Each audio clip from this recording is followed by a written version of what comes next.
Selamat malam saudara-saudari yang terkasih di dalam Tuhan Yesus. Saya ucapkan selamat tahun baru. Kiranya di tahun yang baru ini kita lebih dekat lagi dengan Tuhan dan lebih tekun lagi beribadah di rumah Tuhan ini. Kita akan memulai ibadah kita dengan pujian Tuhan berada di bait sucinya.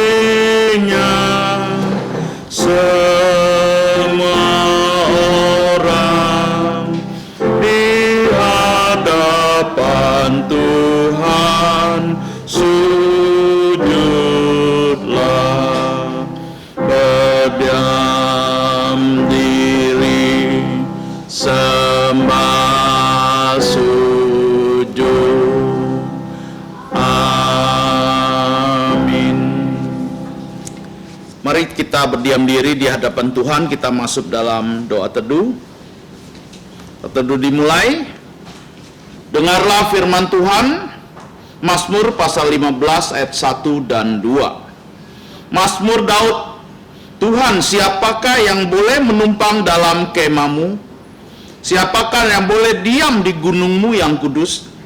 Yaitu dia yang berlaku tidak bercela, yang melakukan apa yang adil dan mengatakan kebenaran dengan segenap jantungnya. Amin. Saat teduh selesai, mari kita bangkit berdiri.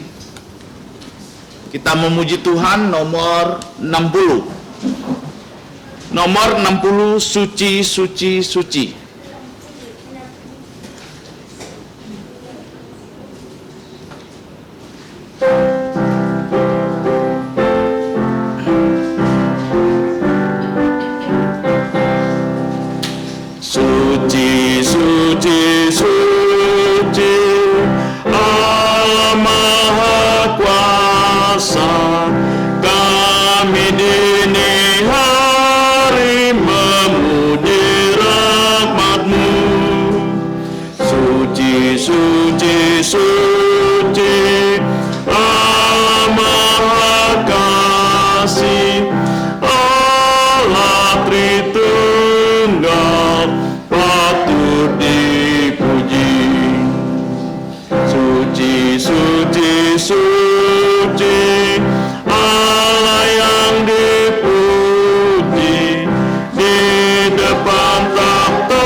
Mari kita masuk dalam doa.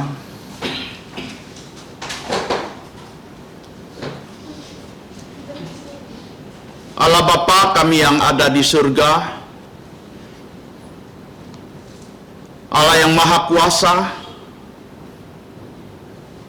Allah yang mengasihi kami, Allah yang sudah menyertai kami di sepanjang 2020. Kembali di minggu pertama tahun 2021, kami datang menyembah, memuji Engkau. Karena Engkau layak kami sembah, kami puji. Kiranya Engkau menerima pujian sembah kami. Kami bersyukur Engkau masih memberikan kesempatan kepada kami untuk beribadah di hadapan-Mu. Kiranya Engkau melalui darah Putra-Mu Yesus Kristus melayakkan kami menghampiri Engkau, Allah yang Maha Suci dan Kudus. Kami bersyukur karena Engkau mengasihi kami. Engkau terus memberikan kami kesempatan-kesempatan untuk memuji, menyembah Engkau. Dan kami juga menyerahkan rangkaian semua ibadah kami ke dalam tangan-Mu. Dan Engkau menolong setiap kami, memberikan kekuatan kesehatan kepada kami, dan menyiapkan lubuk jantung kami untuk menerima kebenaran firman-Mu. Terima kasih. Kami serahkan ibadah kami ini dari awal, pertengahan sampai akhirnya, di dalam nama Tuhan Yesus yang sudah mengajarkan kami doa Bapa kami yang berbunyi, Bapa kami yang ada di surga, dikuduskanlah nama-Mu, datanglah kerajaan-Mu, jadilah kehendak-Mu di bumi seperti di surga. Berikanlah kepada kami hari ini makanan harian kami, dan ampuni kami akan kesalahan kami, seperti kami juga mengampuni orang bersalah kepada kami. Dan janganlah membawa kami ke dalam pencobaan, tetapi lepaskanlah kami dari yang jahat, karena Engkau yang mempunyai kerajaan dan kuasa dan kemuliaan sampai selama-lamanya. Amin. Gloria Patri.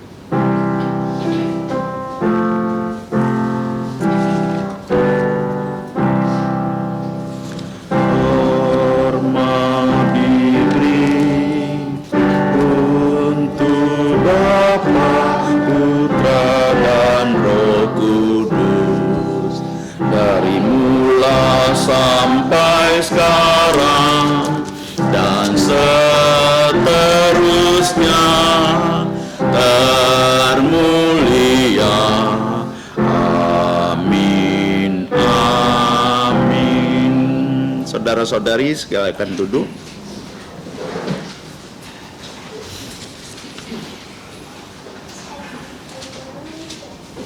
Mari kita akan membuka Alkitab kita dari kitab Wahyu pasal 1 ayat 1 sampai 8.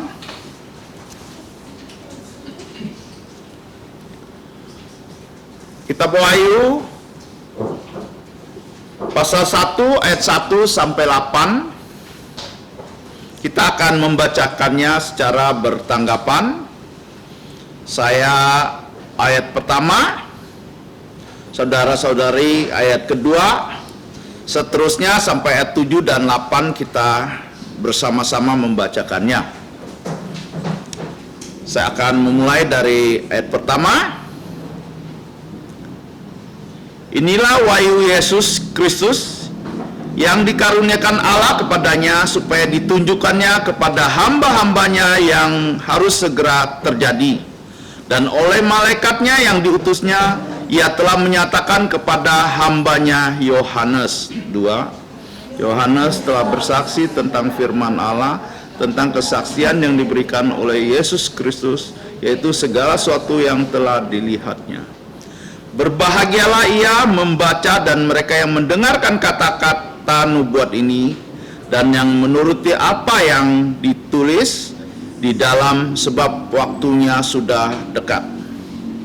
Yesus kepada ketujuh jemaat di Asia Kecil, kasih karunia damai sejahtera menyertai kamu dari Dia yang ada, yang sudah ada, yang akan datang, dan dari 7 roh yang ada di hadapan taktanya, dan dari Yesus Kristus, saksi yang setia, yang pertama bangkit dari antara orang mati, dan yang berkuasa atas raja-raja bumi ini, untuk Dia yang mengasihi kita dan yang telah melepaskan kita dari dosa kita oleh darahnya, dan yang telah membuat kita menjadi suatu kerajaan, menjadi imam-imam bagi Allah Bapanya. Untuk Dialah kemuliaan dan kuasa sampai selama-lamanya. Amin. 7 dan 8 kita baca bersama-sama. Lihatlah, ia datang dengan awan-awan dan setiap mata akan melihat dia, juga mereka telah menikam dia, dan semua bangsa di bumi akan menanggapi dia. Ya, amin. Aku adalah Alfa dan Omega, firman Tuhan Allah yang ada, yang sudah ada, dan akan datang, yang Maha Kuasa. Mengucap syukur atas pembacaan firman-Nya. Kiranya melalui nubuat-nubuat ini kita makin mempersiapkan diri untuk lebih dekat lagi dengan Tuhan. Kita kembali memuji Tuhan. 229, nomor 229, pimpin aku.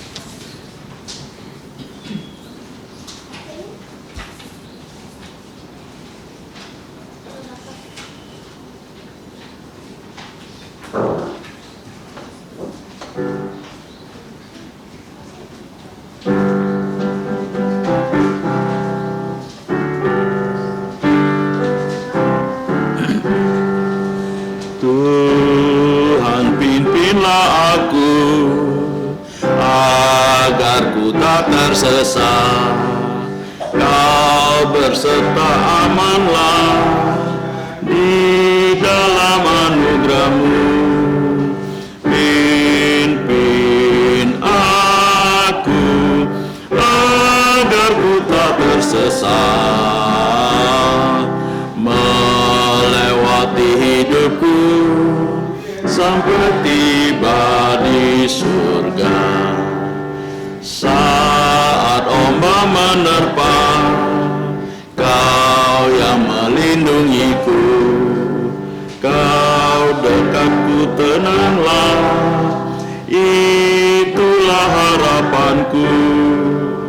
Pimpin aku agar ku tak tersesat, melewati hidupku sampai tiba di surga. Tuhan, pimpinlah aku sampai badai berlalu. Saat tiba di surga, air mataku terhapus. Pimpin aku agar ku tak tersesat,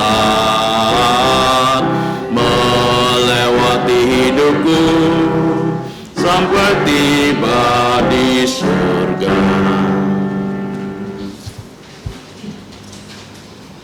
Selanjutnya kita akan menghafalkan ayat hafalan hari ini yang terdapat di kotak bagian bawah. Kita akan menghafalkannya sebanyak 3 kali.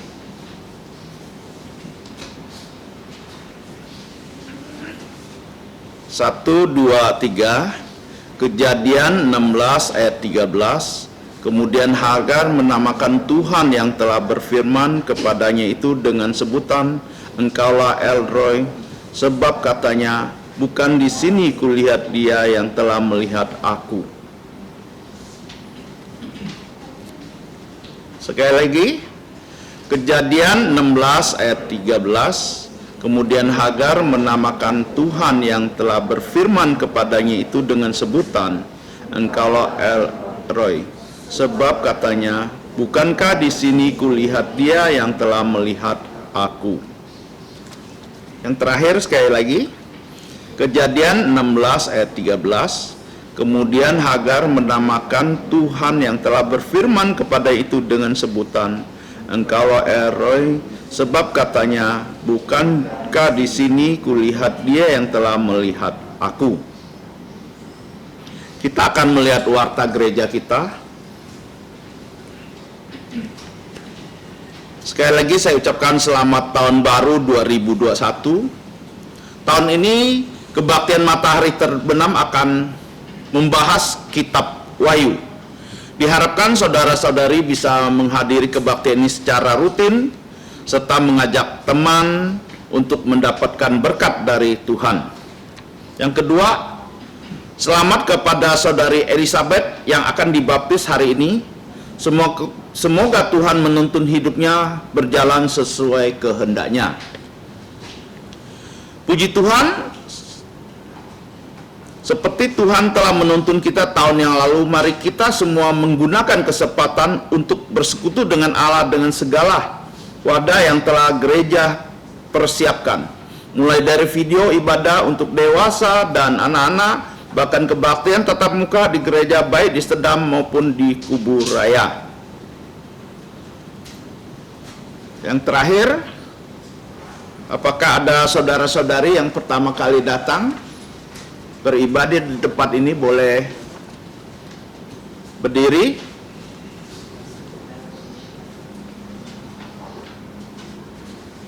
Udah pernah ya? Oke. Ya, mengucap syukur kepada Tuhan. Semoga kita semua tahun ini bisa minimal satu orang bawa satu jiwa. Kita berkomitmen, kita doakan sama Tuhan. Ya, Tuhan akan menolong kita bertemu dengan jiwa-jiwa yang sudah siap dipanen, dibawa ke sini untuk mengenal Tuhan Yesus. Ya, kita doakan hal ini. Ya, komitmen kita 1 tahun sekali, 1 orang kita bawa tempat ini. Selanjutnya adalah ada sakramen baptisan. Saya serahkan kepada Pendeta Elkin Pang. 各位亲爱的弟兄姊妹晚安， Saudara-saudara yang terkasih, selamat malam. 感謝主嘅恩典和主帶領，今年暗時間能夠持續在呢個新天空，一齊嚟高聲讚美上帝嘅恩典。 Mengucap syukur kepada Tuhan, hari ini kita diberikan kesempatan untuk berhimpun bersama. Kita boleh memuji dan memuliakan anugerah Tuhan. 感謝主嘅恩典，今保安有一位姊妹 Elizabeth， 佢見先有主，愛歸入主名下，愛接受呢個洗禮。 Malam ini saudari Elizabeth, dia sudah percaya Tuhan Yesus, dan dia di hadapan kita akan masuk dalam sakramen baptisan dan mengaku dan percaya Tuhan Yesus. 我將將 Elizabeth 姊妹上來。 Minta saudari Elizabeth ke depan.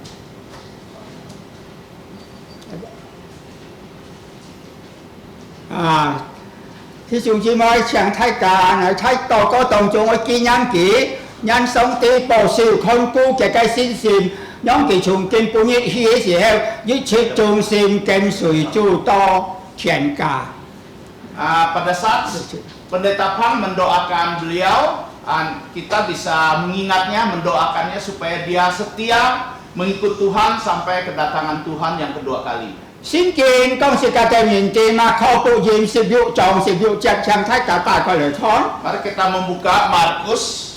Mà khâu sự biểu trọng sự biểu chắc. Markus pasal 16 ayat 16. Sự biểu trọng sự biểu chắc. Mari kita buka bersama Markus pasal 16 ayat 16. Mà xem thuộc quả bộ này. Danให้ถูกได้กายที่หนีบุญได้เชียงได้กายท้ายการที่เฉลยถูกที่หนีบุญนะไงถูกฝ่าบุญที่เจียดไอ้ที่ห้องเบื้องที่ต่อ Pendeta Pang akan membacakan dalam bahasa Mandarin. Nanti kita bersama-sama membacakan dalam bahasa Indonesia. ฝ่าบุญได้ได้กายมาเข้าสิบยุจองสิบยุแจงยังกองสิ้นหยีสู้ใส่ติดปิดยันเต็กกิ้วปุดสิ้นให้ช่วยเม็ดมอง Mari kita bersama-sama ayat 16. Siapa yang percaya dan dibaptis akan diselamatkan, tetapi siapa tidak percaya akan dihukum. อย่าเชียงท้ายการแฉแฉที่เฉลยถูกแล้วก็สิ่งกินบุญ Mari kita bersama-sama membacakannya. 1, 2, 3 Akan diselamatkan, tetapi siapa yang tidak percaya akan dihukum. อย่ากำชับช่วยแจงกินปูอัมเอลิซาเบธเกียรติยังสู้อย่าละไกเสรีสิกาไอบีเดียไกสุยต่อก็ Kita mengucap syukur kepada Tuhan, saudari Elizabeth. Malam ini akan dibaptis, kita akan mendoakan airnya. สิกาเลยตายแถวต่อก็ Mari kita bersama-sama berdoa. ผู้ทรงผู้ไหนเชนาปาผู้ทรงที่อ้อยเสียงอาจารย์ในกิ้วสุจูยาสุกิตุอาจารย์กำชับจูเนี่ยแกเอ็นเจนชัยเขียนเนี่ยแกถูกเซนอ้อยจียาสุเลยโตเนี่ยแกซีแกห้องผู้หญิงตั้งสิใช้14 9 องศาเซนหลิวชุดแกโปแค่เลยท้อยสูงอาจารย์มีการอยู่ในชุยก็感谢你主耶稣，你要教一個每個新年人，新年人我要一個美好見證，在佢哋生活上，在佢哋工作上來榮耀主嘅名，來帶領許多親戚朋友來歸向嘅名。然後佢哋每個人先了都能夠舒適歸入主嘅名下，前面嘅中心嘅義務。主耶穌，我哋聽求你垂聽我哋禱告，求你吉祥你嘅盤中嘅水，讓舒適你嘅艾麗莎白姊妹，舒適了以後先心堅固，忠心嚟跟隨你，你保守看顧佢，從今時之初到永永遠遠。到前面嘅愛主嘅義務，在這個世界上，我哋感謝你主耶穌，你垂聽我哋人嘅禱告，仰望。奉靠救主耶穌基督得勝名求嘅，阿門。好，請你跪下來。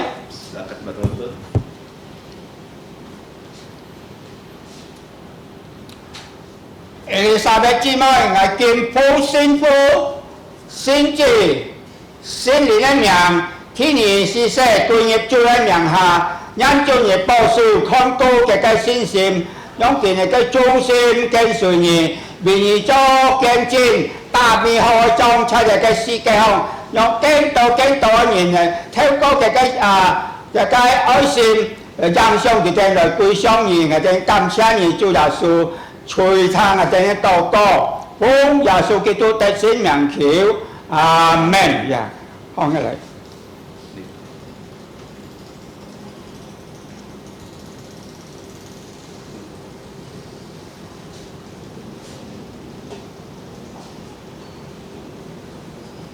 有一種一個道別兩世經也好保存一個好我哋相機感謝主呀，感謝這個洗禮就用簡單幾行感謝主恩典sampai di sini. Selanjutnya kita akan memberikan yang terbaik untuk Tuhan. Kita akan sambil memberikan persembahan, kita akan memuji Tuhan 279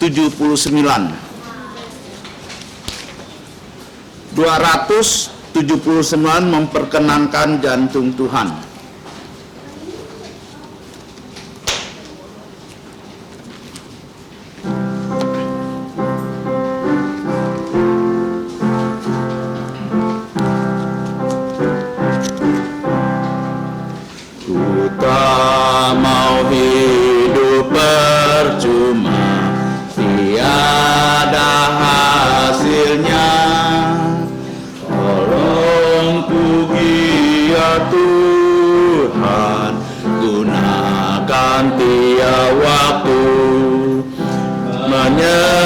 Menyenangkan jantung Tuhan, inilah doaku. Mohon Tuhan kuatkan, ku mau setia selalu. Sekali lagi, ku tak mau hidup percuma, tiada hasilnya.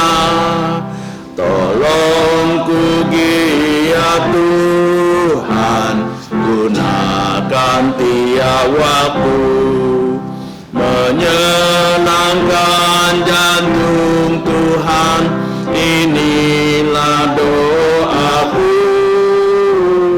Mohon Tuhan kuatkan, ku mau setia selalu.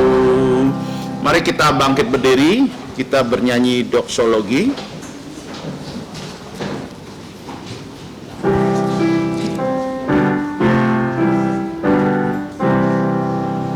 Puji Allah sumber berkah, puji Dia semua ciptaannya, puji Dia para malaikat, Bapa, Putra, dan Roh Kudus. Amin. Sekali lagi kita masuk dalam doa. Allah Bapa kami yang ada di surga, mengucap syukur Engkau sudah memimpin ibadah kami dari awal sampai pertengahan ini. Kami ucap syukur untuk kesempatan kami boleh mengucap syukur kepada Engkau melalui persembahan kami yang Engkau sudah berikan kepada kami. Kami mengembalikan sebagian tanda ucapan syukur kami. Kiranya Engkau menerima dan memakai uang ini untuk memperluas kerajaan-Mu di tempat ini sampai tempat-tempat di seluruh Pontianak dan bahkan di tempat-tempat yang tidak kami pikirkan sesuai dengan kehendak-Mu. Kiranya Engkau memimpin kami, juga menjadikan kami mempersembahkan tubuh kami untuk memuliakan nama Engkau. Lewat hidup kami, orang dapat mengenal Tuhan Yesus. Terima kasih untuk persembahan ini. Di dalam nama Tuhan Yesus kami bersyukur, berdoa. Amin. Silakan duduk saudara-saudari sekalian. Untuk anak-anak boleh ke bawah untuk sekolah minggu. Waktunya kita akan menenangkan lubuk jantung kita untuk menerima firman Tuhan. Hari ini yang menyampaikan firman Tuhan Guru Injil Peter Yoksan dengan tema semua manusia harus tahu kitab Wahyu Yesus Kristus. Waktu dan tempat kami persilakan. Saudara-saudari di dalam Tuhan Yesus yang saya kasihi dan hormati, mari kita kembali membuka kitab Wahyu dari pasal 1 ayat 1 hingga ayat yang ketiga. Demikianlah bunyi firman Tuhan. Inilah wahyu Yesus Kristus yang dikaruniakan Allah kepadanya, supaya ditunjukkannya kepada hamba-hambanya apa yang harus segera terjadi, dan oleh malaikatnya yang diutusnya, ia telah menyatakan kepada hambanya, Yohanes. Yohanes telah bersaksi tentang firman Allah dan tentang kesaksian yang diberikan oleh Yesus Kristus, yaitu segala sesuatu yang telah dilihatnya. Berbahagialah ia yang membacakan dan mereka yang mendengarkan kata-kata nubuat ini, dan yang menuruti apa yang sudah ditulis di dalamnya, sebab waktunya sudah dekat. Mari kita kembali berdoa. Bapa kami yang di surga, Bapa dari Tuhan kami Yesus Kristus, pada saat ini kami kembali mohon belas kasihan-Mu, supaya Roh-Mu yang kudus memberikan kami penerangan, agar kami bisa melihat keajaiban dari kitab Wahyu, supaya kami menjadi orang yang berbahagia, yaitu orang yang memuliakan nama-Mu menjelang kedatangan Putra Tunggal-Mu Yesus Kristus kedua kali sebagai Raja segala Raja, Tuhan dari segala Tuhan. Demikianlah ya Bapa doa kami, hanya di dalam nama Tuhan Yesus kami berdoa, bersyukur. Amin. Nah, kita berterima kasih pada Tuhan, di tahun 2021 kita bisa belajar dari kitab Wahyu. Judul renungan kita malam ini adalah setiap orang ya harus tahu kitab Wahyu Yesus Kristus. Nah, kitab Wahyu adalah kitab yang terakhir di Perjanjian Baru. Kitab ini juga ditulis paling akhir dari kitab Perjanjian Baru. Nah, kalau kita melihat di sini ada 7 hal yang bisa kita pelajari dari ayat 1 sampai ayat 3. Persis dengan teks kita. Ayat 1, buku ini bernama Ini Adalah Wahyu. Ya, ini adalah wahyu. Nah, kata wahyu adalah kata yang sering kita dengar dalam bahasa Indonesia. Karena ada orang namanya Wahyu. Nah, wahyu dalam bahasa Inggris adalah revelation. Dalam bahasa Mandarin itu qisiliu, hakanya qisiliu. Nah, kalau kita lihat kata wahyu, ini ada kaitannya dengan kata nubuat. Jadi ayat yang ketiga. Berbahagialah ia yang membacakan dan mereka yang mendengarkan kata-kata nubuat. Nah, di Perjanjian Lama, orang Yahudi itu memiliki kitab suci yang tidak mereka kenal dengan nama Perjanjian Lama. Mereka mengenalnya sebagai kitab Tanakh. Taurat, pengajaran, mulai dari Kejadian, Keluaran, Imamat, Bilangan, dan Ulangan, 5 kitab Musa, Taurat. Kemudian setelah itu kitab para nabi, Nabiim. Kemudian setelah itu ada kitab Ketubim. Ya, kitab mereka yang terakhir itu adalah Tawarik. Jadi mereka mengatakan Alkitab mereka adalah Tanakh, ya, Taurat, Nabiim. Nah, dari kata nabi, nubuat.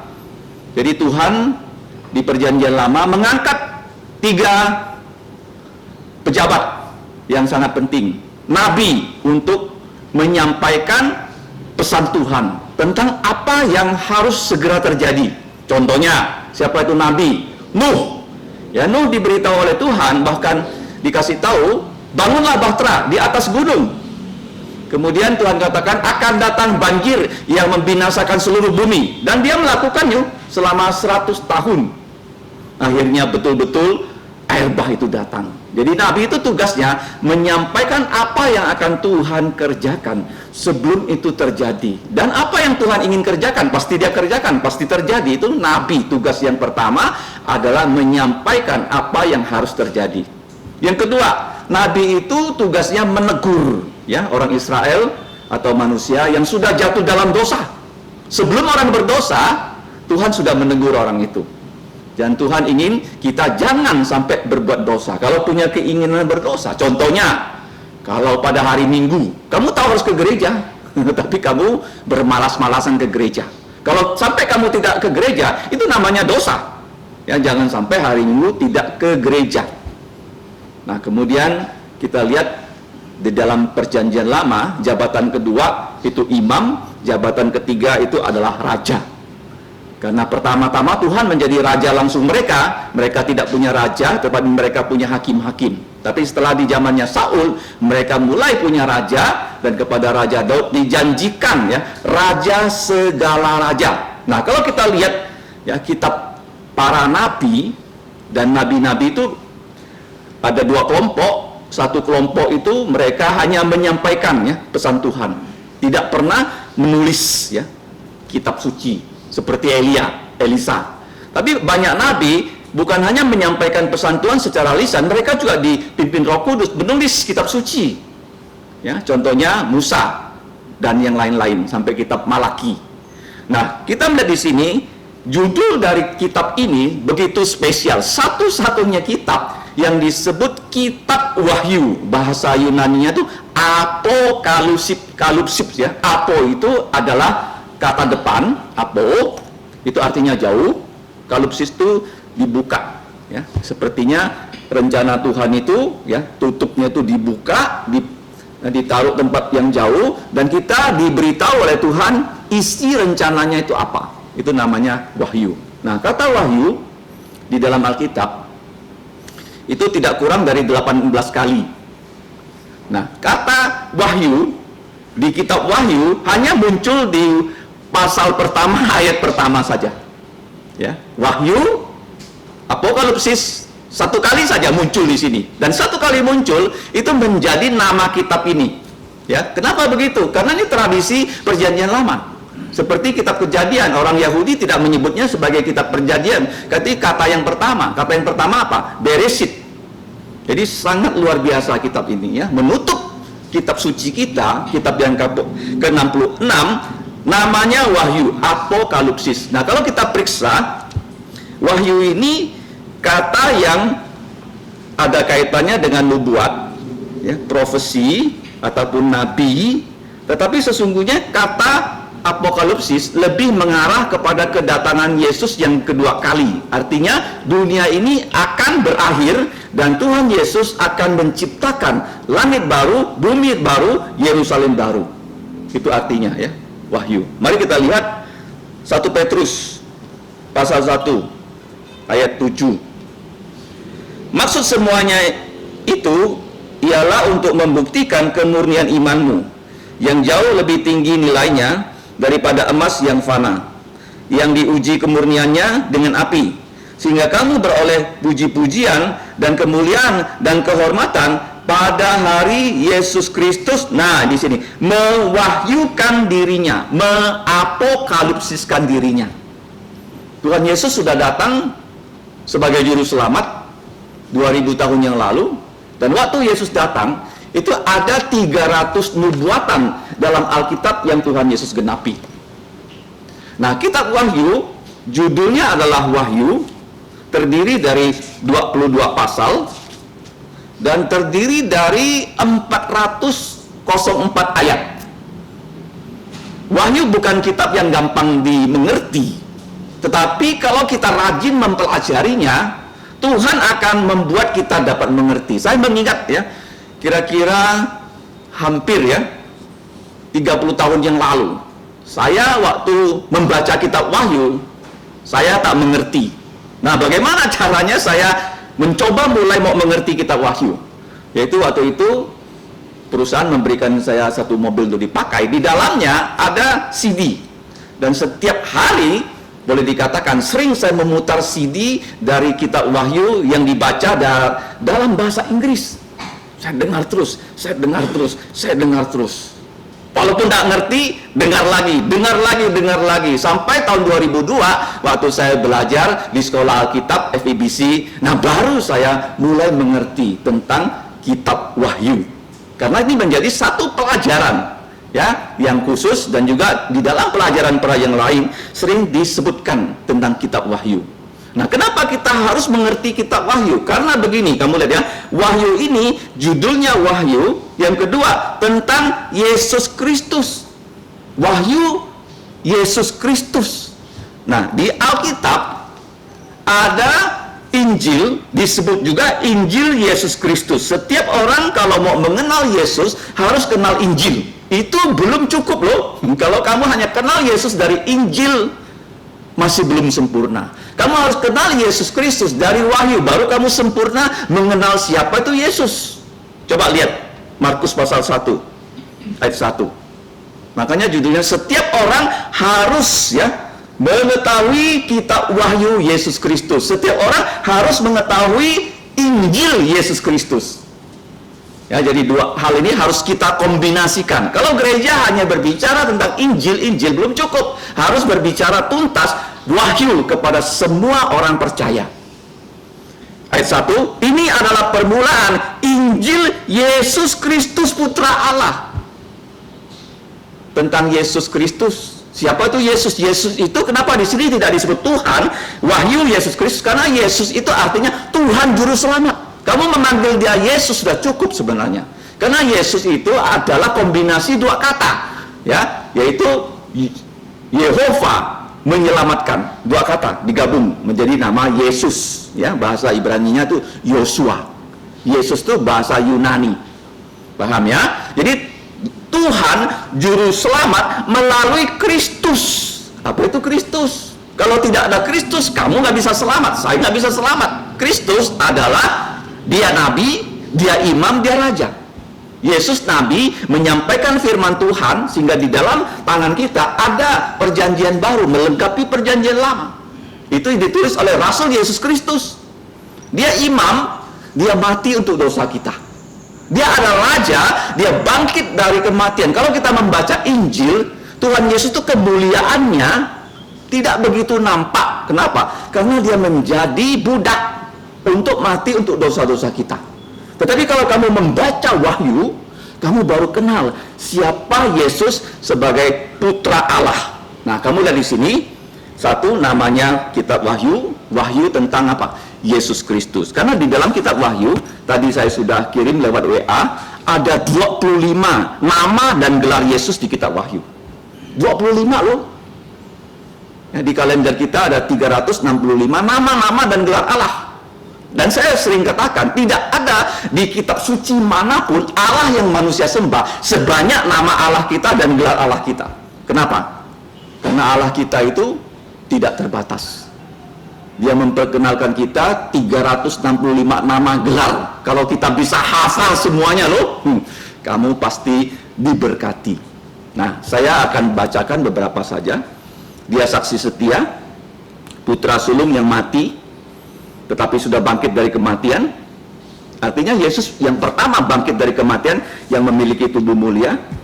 Kemudian dia penguasa raja-raja di bumi, Alfa Omega, yang sudah ada, yang ada dan yang akan datang, yang maha kuasa, yang pertama dan yang terakhir, yang hidup, yang memegang ketujuh bintang, putra Allah, yang memiliki mata seperti api, dan seterusnya.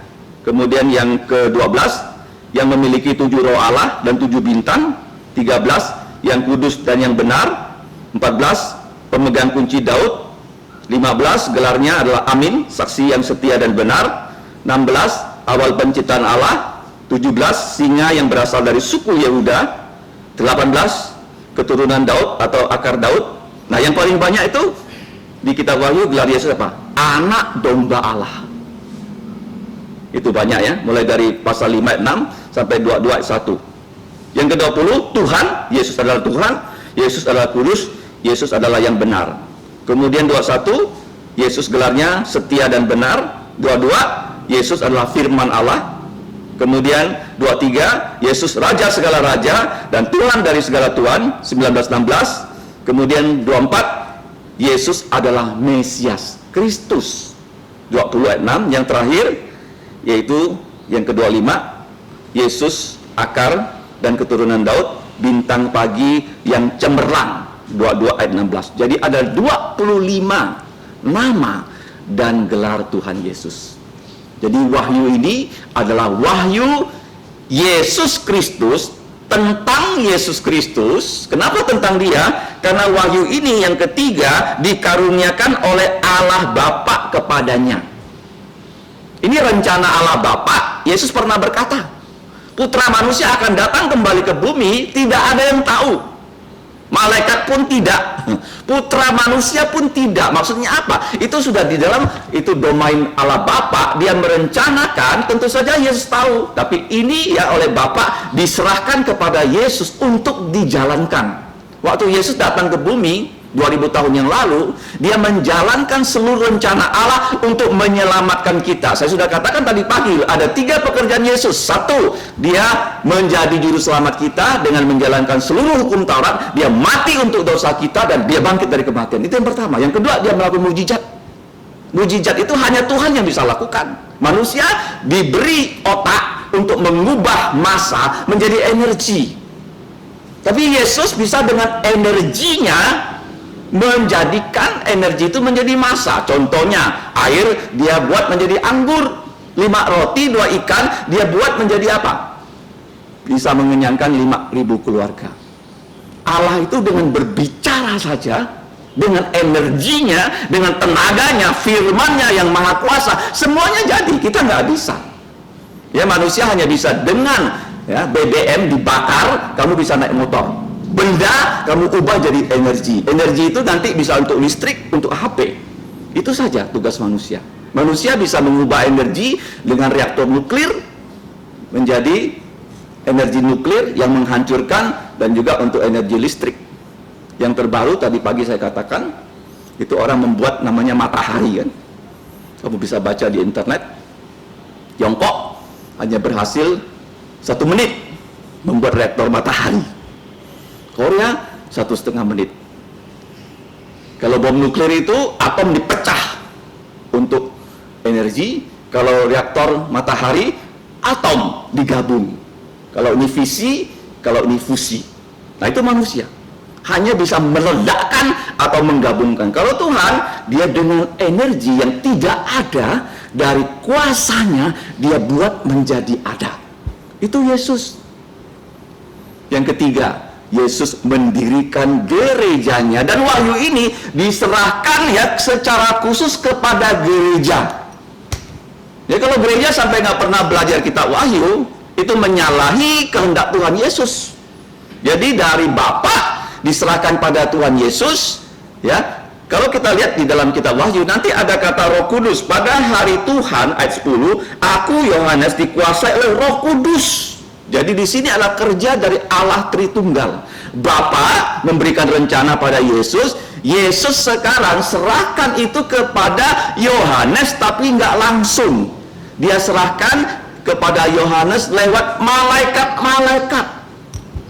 Malaikat itu punya 3 kerjaan, 3P. Puji Allah.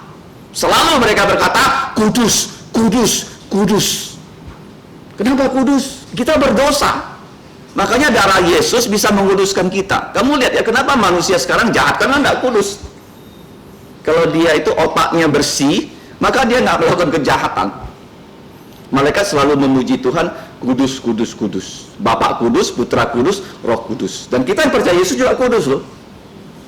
Yang kedua, malaikat kerjanya membawa pesan. Ya, kepada siapa? Zakaria, Maria, tentang kelahiran Yesus. Yang ketiga, malaikat itu akan berperan untuk Allah. Di dalam kitab Wahyu, kalau kita baca pasal 6 sampai 16, malaikat dikirim untuk memerangi manusia yang tidak mau percaya Yesus dengan tulah sampai separuh manusia itu mati. Kalau COVID yang mati hanya 1-2 juta, itu sedikit loh. Nanti akan mati 3,5 miliar manusia loh. Kamu bayangkan loh. Kapan terjadi? Di kitab Wahyu. Itu akan terjadi loh. Tapi waktu itu terjadi, kalau kamu percaya Yesus, kamu sudah diangkat ke surga. Kalau nggak percaya Yesus, kena kamu. COVID aja setengah mati kita menanganinya. Buru-buru bertanya, kapan boleh tatap muka? Ada provinsi mau tatap muka, begitu lihat COVID masih merah, oh nggak jadi. Sudah lintang pukang dunia kena COVID yang kecil. Kita Wahyu coba kamu baca. Ya, kalau kamu sekarang belum percaya Yesus, saat ini percaya Yesus. Malaikat itu memuji Tuhan, membawa pesan. Yang ketiga, dia menyerang. Ya, dia menyerang dunia dan tidak ada tempat yang aman sehingga orang yang percaya Yesus diberi tubuh mulia, diangkat ke surga bersama Yesus. Karena di sini nggak aman. Nggak ada yang bisa terlepas dari serangan malaikat-malaikat. Kemudian setelah dari malaikat, kita lihat disampaikan kepada hamba-hambanya. Di sini ada kata plural, yaitu kata jamak. Berarti bukan hanya satu orang.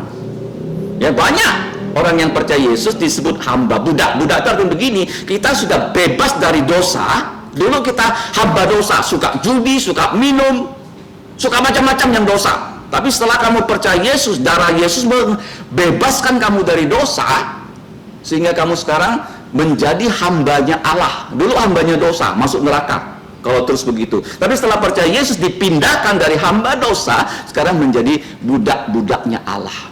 Kerja kita apa kalau ditanya? Melakukan perintah Bapa. Di mana perintah Bapa? Di dalam Alkitab. Jadi kalau kamu sering datang ke gereja, jangan sampai absen. Kamu dengar terus firman Tuhan. Dan Tuhan mengatakan, firman yang keluar dari mulutnya, kalau masuk ke telinga kita, kita simpan di sini, Roh Kudus satu saat akan bekerja. Dan kamu yang sekarang belum percaya, satu saat akan percaya Yesus. Jadi jangan sampai absen dari gereja, walaupun sekarang kamu belum sungguh-sungguh percaya Yesus.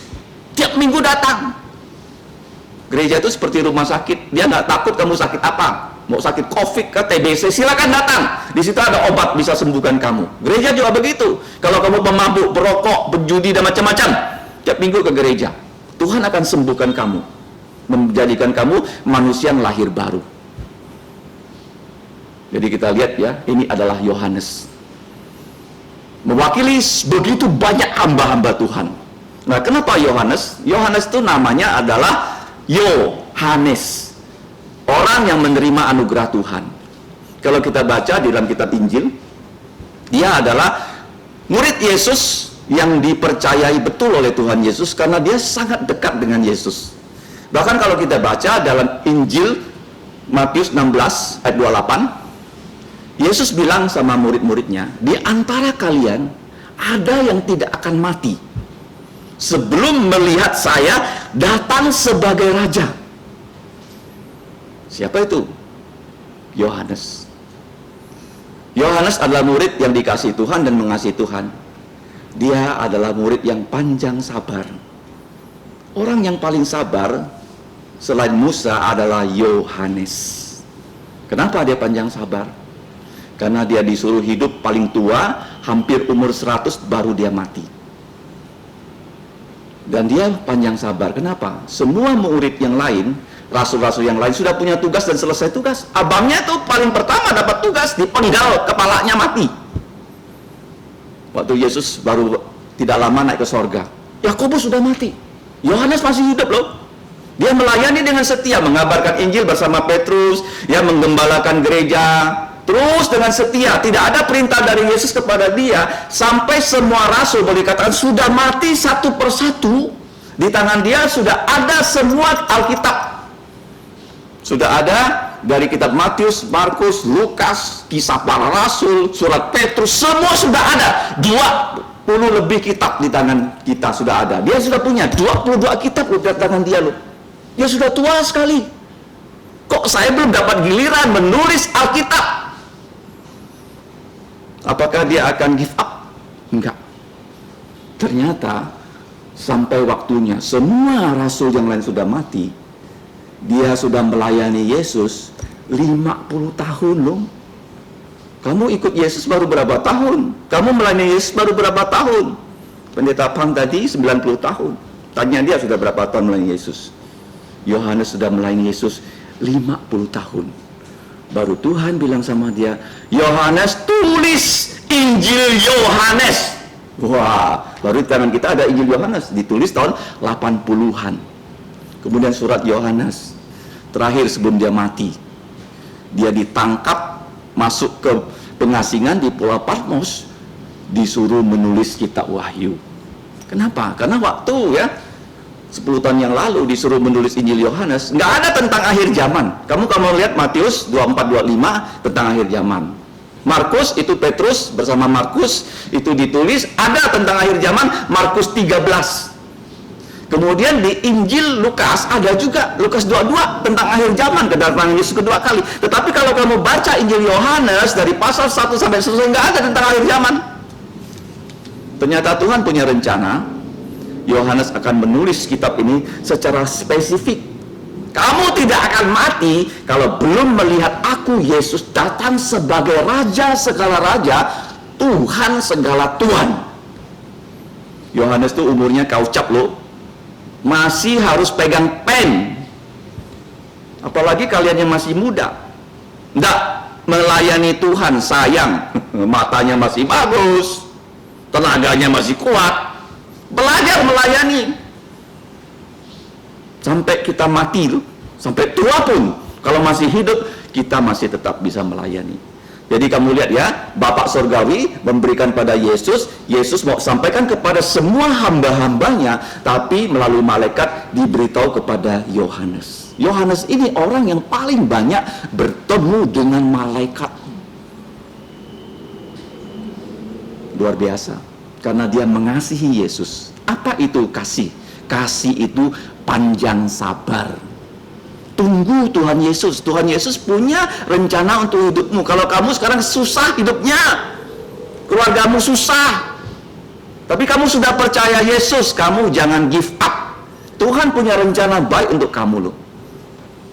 Seperti Yohanes.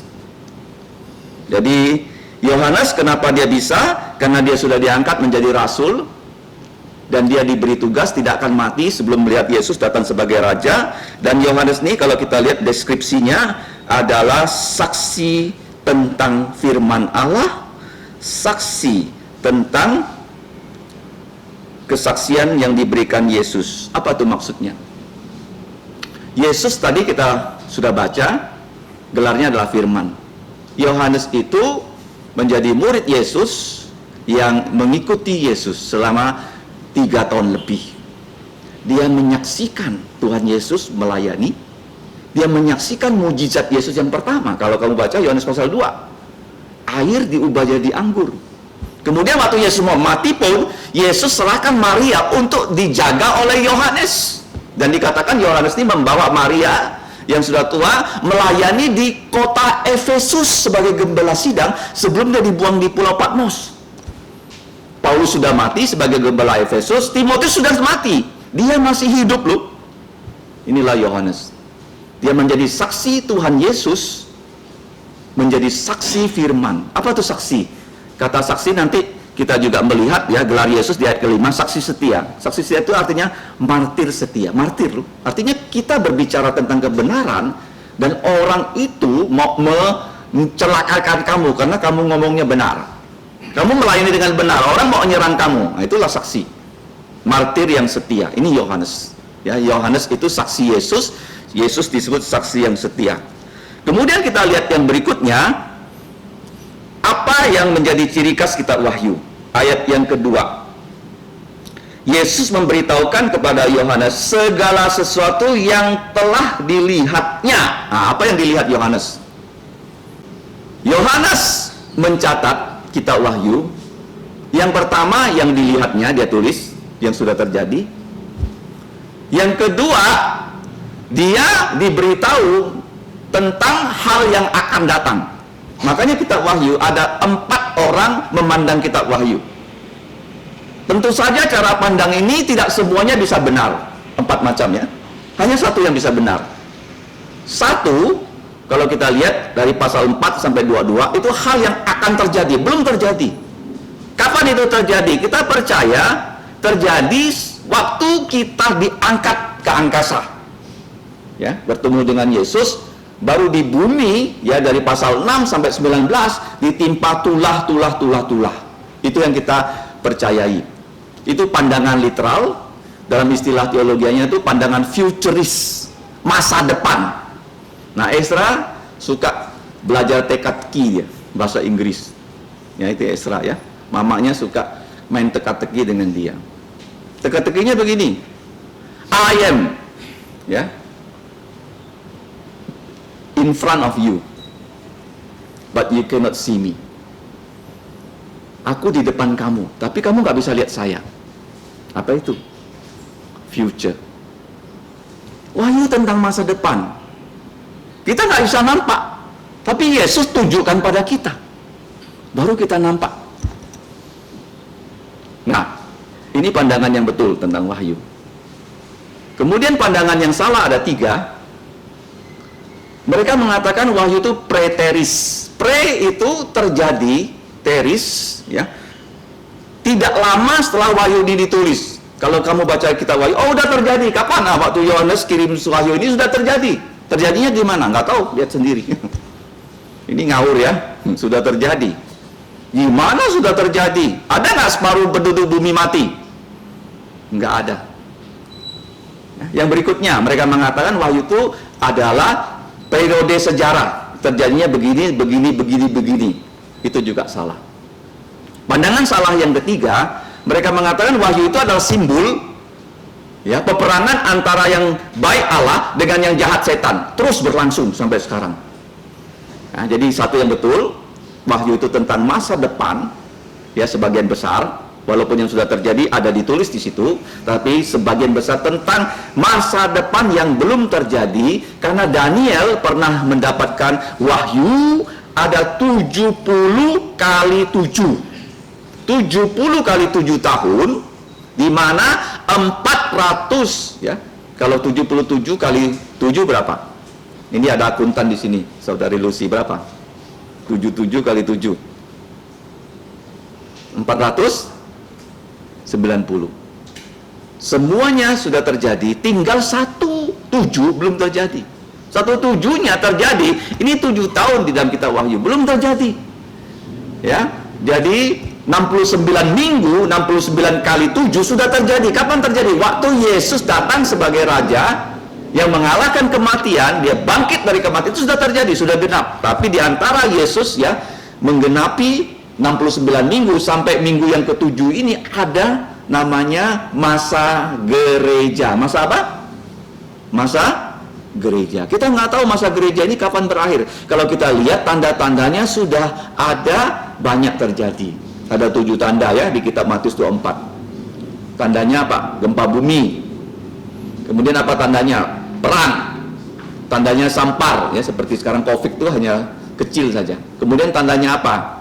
LGBT dan seterusnya. Ya, ada 7 di situ. Itu kalau terjadi nanti datang antikristus ya, karena dunia ini akan menyatu, dikuasai oleh antikristus, dan setelah antikristus berkuasa, nah itulah 7 tahun itu sudah berlangsung. Sampai nanti Yesus datang, dia menjadi raja di Yerusalem. Itulah wahyu ya. Memang kalau kita dengar pertama kali, kita merasa asing. Tapi jangan khawatir. Ya, setelah kita belajar, dan tadi aku mengirimkan kalian sebuah diktat, kamu baca, dan kalau kamu simak baik-baik, kamu bisa mengerti kitab wahyu. Jadi wahyu ini diberikan tentang hal yang akan terjadi. Ya. Kemudian kita tahu ada pandangan yang betul tentang akan yang terjadi, futuris, tapi ada 3 yang salah, yaitu historis, preteris, dan simbolik. Ada pertentangan antara yang baik dan jahat terus berlangsung, nggak ada selesai-selesainya. Itu pandangan salah. 3 yang salah, 1 yang benar. Kemudian yang terakhir, yang ke-7. Apa itu? Ayat 3. Berbahagialah ia yang membacakan kitab wahyu ini, dan mereka mendengarkan kata-kata nubuat ini. Tadi saya sudah katakan apa itu nubuat, rencana Allah yang akan terjadi, dia umumkan, dan menuruti apa yang sudah ditulis di dalamnya, sebab waktunya sudah dekat. Sekarang waktunya semakin dekat. Nah, di kitab wahyu ada 7 kali kata berbahagia. Karena ciri khas orang yang percaya Yesus adalah berbahagia. Kata makarios dalam kitab Injil Matius pasal 5 ada 8 kali kata bahagia. Ya, 8 bahagia. Bahagia di sini artinya, kalau kita lihat di kitab wahyu, mari kita tinjau satu persatu. Ini akan dipelajari di kebaktian doa ya. Wahyu pasal 1 ayat 3, berbahagialah ia yang membacakan kitab wahyu. Kalau zaman dulu ya, tidak ada mesin cetak. Jadi surat ini, wahyu ini dikirim kepada gereja, dan gereja itu gembala sidangnya harus menyelenggarakan pembacaan wahyu dan dibacakan, dan jemaat itu mendengarkan. Jemaat itu nggak pegang kitab wahyu. Karena zaman itu belum ada mesin cetak. Jadi mereka mendengarkan. Kenapa mendengarkan? Karena dari mendengarkan timbullah iman. Ini Bapak ya. Manusia kalau mati ya, menurut pengalaman, yang paling terakhir dia mati, tubuhnya itu telinga. Dia bisa koma, dia bisa tidak melihat apa lagi, dia tidak bisa komunikasi, mulutnya nggak bisa ngomong, telinganya masih bisa dengar. Waktu dia seperti itu, di tempat tidur, rumah sakit, kamu kasih tahu dia Yesus, dia bisa dengar Yesus. Telinganya yang terakhir ya, telinganya yang terakhir berhenti bekerja.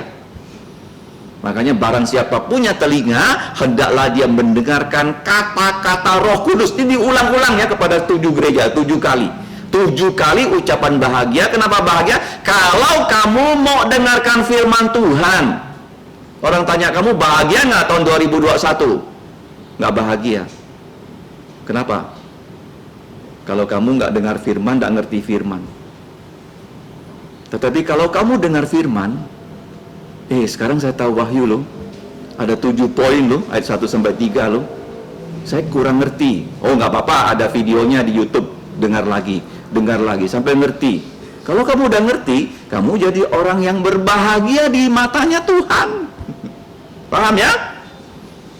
Tahun 2021 Tuhan mau kasih semua kita kebahagiaan abadi, mendengarkan firman. Yang kedua, apa itu bahagia? 14:13, berbahagialah orang yang mati dalam Yesus. Gereja setiap tahun ada saudara-saudari kita yang dipanggil pulang ke sorga. Tahun lalu ada 5. 1 saudara tua, 4 saudari. Ada 1 saudari, dia percaya Yesus. Pertama kali dia ke gereja ini, di sini dia kebaktian. Karena gereja Swerdam ini bahasa Indonesia, tapi dia bahasa Hakka dan Teochew. Jadi dia setiap minggu akhirnya tidak lagi kebaktian di sini Mata Terbenam, tetapi kebaktian di Gadat PKK. Akhirnya dia belajar firman, dia dibaptis. Dia itu setia sampai dia mati loh. Makanya ya, kamu jangan hanya datang sendiri, ajaklah keluarga ya, supaya mereka bisa ke gereja. Dan kalau sudah percaya Yesus, dikatakan berbahagialah orang yang mati di dalam Tuhan, yaitu Wahyu 14:13. Wahyu 16:15 ya, berjaga-jagalah karena Tuhan Yesus datang, kamu tidak tahu waktunya. Kemudian 19 ayat 9, berbahagialah kita yang diundang ke pernikahan anak domba Allah. Itu kita yang percaya. Yang kelima 26, itu berbahagialah orang yang mati dalam Yesus, yang tidur dalam Yesus, karena Yesus waktu datang kedua kali, dia datang di angkasa, memanggil mereka bangkit dari kematian. Karena kebangkitan yang pertama itu membuat mereka tidak akan mati selama-lamanya. Itu kebahagiaan yang kelima. Kebahagiaan yang keenam, coba kita buka Wahyu 22. Ada 2 kali di situ kata bahagia, Makarios 22 ayat 4. Ayat yang ke-7, 227, kita baca sama-sama, mari. 227. Sesungguhnya aku segera datang.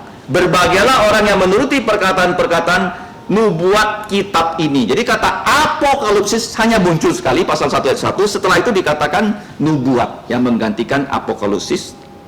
Kemudian yang terakhir 22 ayat 14. 1, 2, 3.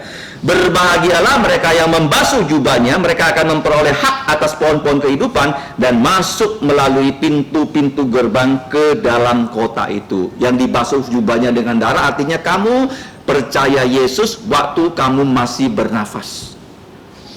Kamu bilang sama Tuhan, Bapak Sorgawi, saya orang berdosa, saya banyak dosanya, saya tidak mampu mengatasi dosa-dosa saya yang membelenggu hidup saya. Saya mohon Yesus mengampuni dosa saya. Dan Yesus mengampuni dosa kita, dan dia membebaskan kita dari belenggu dosa. Itulah ya, bahagia yang terakhir dalam kitab Wahyu. Jadi malam ini kita belajar 7 hal. 1, nama kitab Wahyu itu sesuai dengan kata di dalam ayat 1 pasal 1, apokalipsis. Apo artinya jauhkan, tutupnya dibuat jauh, dibuka jauh, sehingga isinya tentang masa depan, bagaimana dunia yang sudah diciptakan Allah akan dimusnahkan karena sudah jatuh dalam dosa. Tuhan ingin menciptakan langit baru, bumi baru, Yerusalem baru, dan orang percaya saja boleh tinggal di situ. Itu dikasih tahu pada kita. Makanya dikasih tahu tentang kedatangan Yesus yang kedua kali. Dia pertama datang sebagai juru selamat yang mati untuk dosa kita. Kedua kali dia datang sebagai putra Allah. Ya, setiap orang bertemu Yesus waktu dia datang kedua kali harus sujud sembah Yesus. Semuanya loh. Manusianya percaya nggak percaya harus. Nggak ada cerita. Semuanya. Ya. Kemudian Tuhan Yesus mendapatkan wahyu ini dari Bapa. Kenapa? Karena Yesus pernah berkata kan, kedatangan putra manusia nggak ada yang tahu. Malaikat pun tidak, putra manusia pun tidak. Artinya Bapak rencanakan itu, dan Yesus disuruh nunggu, ya. Duduk sebelah kananku sampai aku buat musuh-musuhmu ya di bawah tumpuan kakimu. Mazmur 110. Yesus sekarang sedang menunggu itu terjadi. Tapi waktu dia menunggu, rencananya ya Tuhan Yesus kasih tahu kepada kita, karena Bapak serahkan pada dia supaya kita bisa mengetahuinya. Tapi waktu Tuhan Yesus serahkan kepada kita, dia langsung ya lewat Yohanes. Yohanes harus teruskan kepada hamba-hamba Tuhan, dan Yohanes menerimanya dari malaikat-malaikat. Kalau kamu baca di Alkitab, kitab Wahyu ini banyak malaikat. Kitab Wahyu ini juga sangat khas karena kitab Wahyu ini tadi saya bilang ada 404 ayat. Dari 22 pasal ada 278 ayat. Itu kutipan perjanjian lama. Jadi 68,8% Wahyu ini adalah kutipan perjanjian lama. Nah, kemudian dari Bapa kepada Yesus, ya, Wahyu Yesus Kristus teruskan kepada ya para hambanya lewat Yohanes dan melewati malaikat. Kemudian apa itu wahyu? Tentang apa yang akan terjadi. Kalau kamu baca pasal 6 sampai 19, itu akan segera terjadi. Sudah di ambang pintu loh. Contohnya apa? Israel sudah merdeka. Sudah berapa tahun mereka merdeka? 70 tahun lebih. Dan sekarang apa yang terjadi dengan Israel? Baca koran. Kalau kamu nggak tahu ya tentang Alkitab, kamu nggak tahu. Kenapa sekarang banyak negara-negara Islam berkawan dengan Israel? Uni Emirat Arab kawan sudah, Maroko sudah, sebentar lagi mungkin Indonesia. Kenapa? Karena Israel harus berkawan dengan semua manusia. Nanti antikristus akan jadi antikristus dan akan dibangun bait Allah di Yerusalem. Nggak ada yang protes waktu itu. Jangan bingung ya apa yang terjadi, semuanya sesuai dengan Alkitab. Kalau kamu nggak tahu wahyu, tidak pas jadi orang Kristen. Harus tahu wahyu, harus tahu Injil Yesus Kristus dan wahyu Yesus Kristus. Kalau kita tahu, apa konsekuensinya? Berbahagia. Ya, kalau kamu ditanya, bahagia nggak tahun 2021? Bahagia. Kenapa? Di Sungai Raya Dalam, tiap hari Minggu malam, kita belajar wahyu. Barang siapa mendengarkan wahyu, barang siapa ya membacakan, saya bahagia, kamu bahagia. Kamu bisa membahagiakan keluargamu supaya mereka semua percaya Tuhan Yesus. Mari kita berdoa. Bapa kami di surga, Engkau adalah perencana dari segala sesuatu, dan kami bersyukur Tuhan Yesus Putramu melaksanakan semua yang Engkau rencanakan. Dengan pimpinan Roh Kudus, kami bisa mengerti akan rencana-rencana-Mu yang baik untuk semua manusia yang sudah jatuh dalam dosa. Ya Bapa, tolonglah kami supaya kami semua bisa percaya kepada Injil Tuhan Yesus Kristus, dan kami juga bisa percaya kepada apokalipsis Yesus Kristus. Tolonglah ya Bapa, firman-Mu yang sudah kami dengarkan, agar kami menjadi orang yang memuliakan nama-Mu, dan kami menjadi orang yang berbahagia di muka bumi, dan bisa mendatangkan kebahagiaan kepada orang-orang di sekitar kami melalui Injil Tuhan Yesus. Demikianlah ya Bapa, doa kami, ampunilah dosa kami, dalam nama Tuhan Yesus kami berdoa dan bersyukur. Amin. Pujian kita yang terakhir kita nyanyikan dengan berdiri, 324, dekat kepadanya. Setelah pujian ini selesai, kita akan menerima doa berkat oleh Pendeta Eliakim Phang.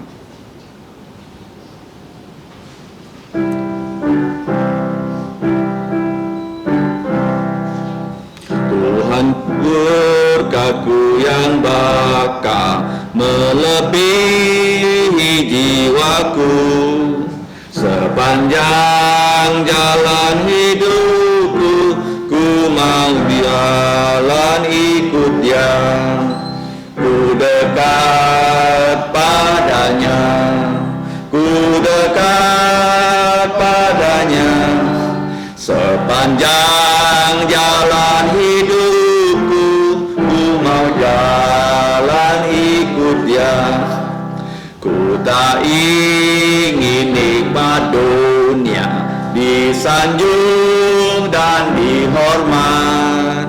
Ku rela tanggung derita, ku mau jalan ikut Dia. Ku dekat padanya, ku dekat padanya, ku rela tanggung derita, ku mau jalan ikut Dia. Lembah gelap, lautan bahaya, ada Tuhan sertaku. Saat pintu kekal buka, ku mau masuk dalamnya. Ku dekat padanya, ku dekat padanya. Saat pintu kekal buka, ku mau masuk dalamnya. 是个人人站错，是个梁树有圣经里面所允许的祝福。当然，我主耶稣基督恩惠、天父上帝慈愛、聖靈的感動與交通，從受於眾子上門眾差，從今時一直到永永遠遠。阿門。阿門。頌。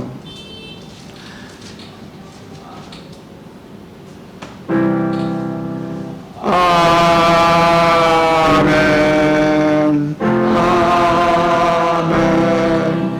Amen.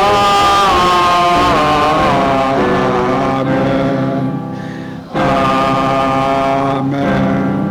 向求美道三非，願上帝祝福大家，主要是佢嚟創人做師傅。